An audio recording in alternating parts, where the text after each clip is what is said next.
नमस्कार स्टूडेंट्स।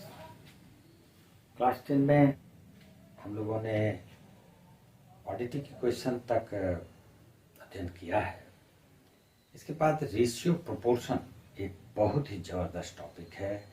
काफ़ी इस चैप्टर से काफ़ी क्वेश्चंस अलग अलग एग्जाम में, अलग अलग बोर्ड में, कॉम्पिटिटिव एग्जाम में प्राय आते हैं। ये चैप्टर बहुत ही इंपॉर्टेंट टॉपिक है, इसलिए इसे आप अच्छी तरह से देखेंगे। मैं शुरू से इसके इंट्रोडक्शन को आज दूंगा, एक छोटा छोटा सवाल मैं बताऊंगा, लेकिन आप ध्यान से इसको देखें।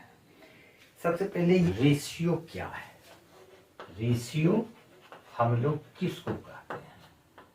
प्रोपोर्शन बात का टॉपिक है, रेशियो क्या है इसको हम एक एग्जाम्पल से देते हैं। देखिए, ये एक सर्किल है, कॉमन बात है, ये आप सभी जानते हैं कि ये एक सर्किल है। इस सर्किल को हम 4 इक्वल पार्ट्स में डिवाइड कर देते हैं। 4 equal parts, 2 equal part and these are 4 equal parts. अब ये जो 4 इक्वल पार्ट्स है, ये हर एक पार्ट इसका क्वाड्रेंट कहलाएगा। अब क्या करते हैं हम लोग कि इसके 3 पार्ट को हम लोग पेंट कर देते हैं। ये जो इसका 3 पार्ट है, इसको हम लोग पेंट कर दिया और एक पार्ट को ऐसे ही रहने दिए। तो अब सवाल ये उठता है, total equal parts is equal to 4 है। यहाँ पर 4 इक्वल पार्ट में इसको हम डिवाइड किए थे, 1 2 3 और ये 4 इक्वल पार्ट्स में इसको डिवाइड किए। सैडेड पार्ट कितना है? सैडेड पार्ट्स 3 है। 1 2 3, यहां पर 1 2 4 है, तो 3 सैडेड पार्ट्स है। अब अगर ये पूछा जाए कि सैडेड पार्ट टोटल पार्ट का कितना हिस्सा है, सैडेड पार्ट टोटल पार्ट का कौन सा पार्ट है, तो हम लोग उसको बोल देंगे number of shaded part that is 3 and total parts, total number of parts. Number of shaded parts 1 2 3, तो हम लोग यहाँ पर 3 लिखे, और टोटल पार्ट्स 1 2 3 4, तो 4 लिख दिए। तो ये जो 3/4 जो हमारे पास ये नंबर है, ये नंबर बतलाता है एक रिलेशनशिप कि सैडेड पार्ट कितना है और उसमें टोटल पार्ट्स कितना है। तो इसी को हम लोग रेशियो बोलते हैं। रेशियो इक्वल क्वांटिटी में सेम क्वांटिटी वाले जितने भी टॉपिक्स हैं, उसका जब हम लोग कंपेयर करते हैं तो वो रेशियो कहलाता है। चलिए दूसरा एग्जांपल देते हैं। मोहन के पास 175 रुपीज है, ठीक, और राम के पास 2.50 रुपीज है। कहने का मतलब है कि मोहन के पास 175 रुपया है, राम के पास 2 रुपया 50 पैसा है। अब अगर हम कंपेयर करें कि ये राम और मोहन, अब अगर यहां पर ये पूछा जाए कि राम के पास और मोहन के पास जो अमाउंट है, तो राम के पास मोहन के पास का कौन सा भाग है, कौन सा पार्ट राम के पास मोहन के अमाउंट का है, तो हम लोग इसको लिखेंगे दोनों का रेशियो पहले राम का 2.50 और फिर लिख देंगे श्याम का 175। लेकिन इसी क्वेश्चन में एक बात इसको देखिए, अगर राम के पास या मोहन के पास 150 पैसा है, मान लेते हैं कि मोहन के पास 150 पैसा है और राम के पास ₹2 है। इस केस में कंपेयर अगर किया जाएगा करने के लिए कहा जाएगा तो आपको प्रॉब्लम होगी। प्रॉब्लम इसलिए है क्योंकि ये दोनों सेम क्वांटिटी नहीं है, दोनों का यूनिट अलग अलग है।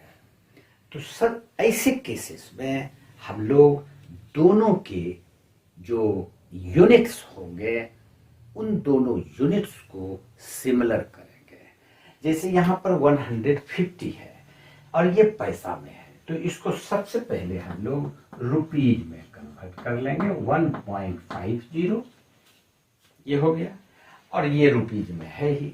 अब हम लोग राम के और मोहन के अमाउंट को कंपेयर कर सकते हैं। सपोज करें आलोक के पास 50 बॉल्स है, आलोक के पास 50 बॉल्स है और मंजीत के पास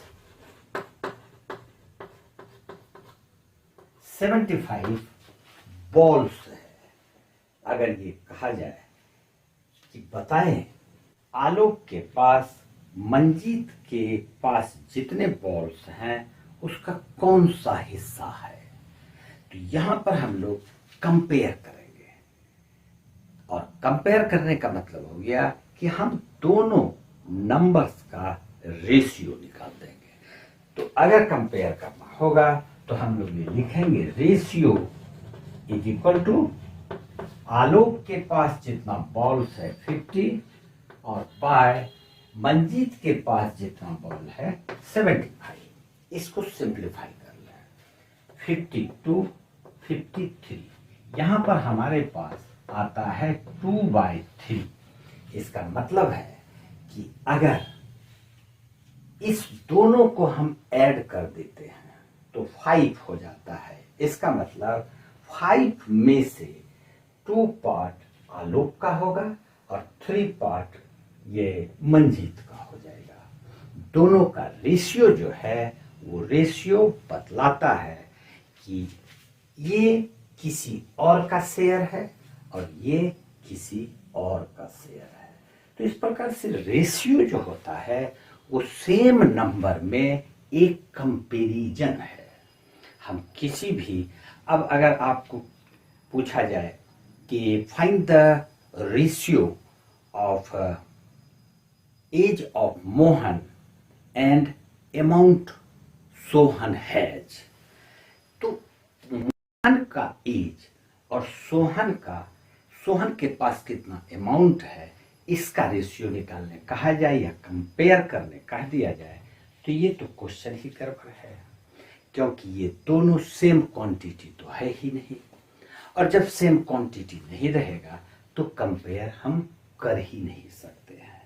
हम एज को एज के साथ कंपेयर करेंगे, अमाउंट को अमाउंट के साथ कंपेयर करेंगे, एरिया को एरिया के साथ कंपेयर करेंगे, पेरीमीटर को पेरीमीटर के साथ कंपेयर करेंगे।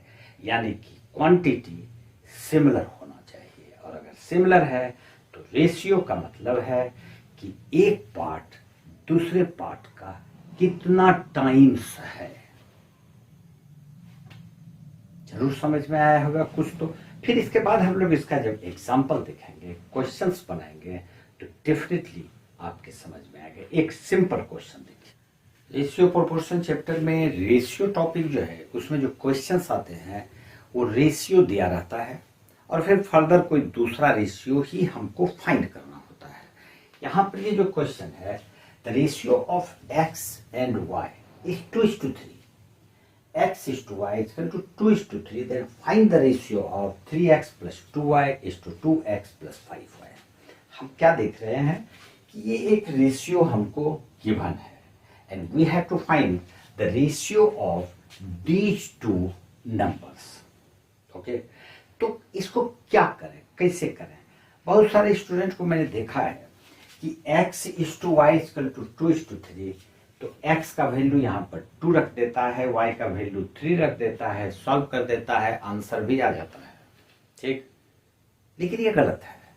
इस तरह से आप इसको नहीं बना सकते हैं। देखिए यहाँ इसको बनाने के लिए हम लोग को सबसे पहले ये देखना होगा कि ये एक रेशियो है, ये वैल्यू एग्जैक्टली x का 2 या y का 3 नहीं दिया हुआ है। रेशियो मतलब ratio, since x is to y is equal to 2:3, हम लोग इसको लिख सकते हैं, और x by y is equal to 2/3, ये लिखा जा सकता है। अब यहां पर देखिए कि दोनों का रेशियो जो दिया हुआ है, तो हम लोग मान लेंगे let x is equal to 2k, proportionality ratio हम मान लेते हैं वो k है, प्रोपोर्शनलिटी रेशियो इज k, तो x is equal to 2k and y is equal to 3k। इस तरह के क्वेश्चंस में इसको इस तरह से आप मान सकते हैं। देखिए एक एग्जांपल में देता हूं, इसको आप ध्यान से देखिए।